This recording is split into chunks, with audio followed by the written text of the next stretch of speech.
Allez, dans la continuité de la vidéo d'hier, connaître son marché, connaître la classe d'actifs des cryptos que tu souhaites analyser. On regarde le prix, certes, c'est une chose qui est importante, une donnée qui est très importante. Mais si tu es dans un secteur bien défini, comme aujourd'hui on va parler de CKB, secteur Pau, je vais te montrer d'autres indications, d'autres indicateurs à regarder en parallèle justement par rapport à ce secteur. Premièrement, toujours analyse de prix. On va regarder ici, il est posé, CKB est posé sur les 2 fois 0,26. On va regarder dans le passé, on va faire la météo de la veille. Donc ici tu vois que en septembre 2023, également en décembre 2022, également on avait très bien réagi sur cette zone là. Ici à ces prémices, je suis sur Coin Paprika pour réellement avoir tout l'historique, ça aussi c'est également très important. Ici en mars 2020 et en novembre 2020 également on était posé sur cette zone. Donc qu'est-ce qu'on peut en déduire? On est sur un support annuel, on est sur un support extrêmement fort, très fort. Deuxièmement, est-ce qu'on a une réaction du prix? Rien du tout, que dalle. Pas une bougie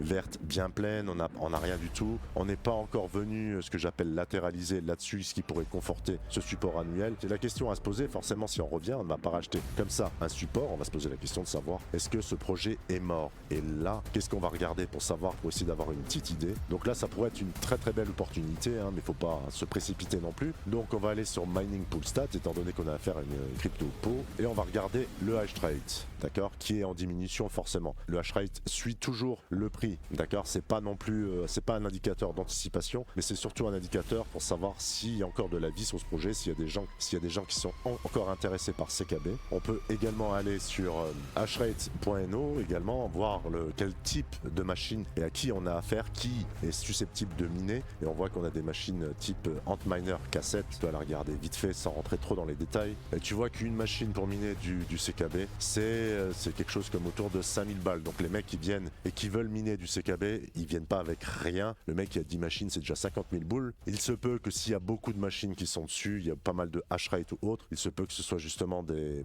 grosses entreprises et par la suite auront la capacité de faire bouger le prix comme bon leur semble. C'est un peu l'habitude sur les cryptos pour. Donc maintenant que tu as le hash rate, tu sais que tu es sur un support annuel. Pour l'instant, le hash rate nous indique pas qu'il y a encore de l'intérêt, que ça suscite encore. On a une baisse, mais ce que j'attendrais sur le hash rate, ce serait tout comme sur le prix, un certain palier réellement qui me démontrerait que certaines grosses boîtes sont encore sur ce projet et que par la suite il y a fort à parier que justement le prix connaisse encore une belle croissance à l'avenir.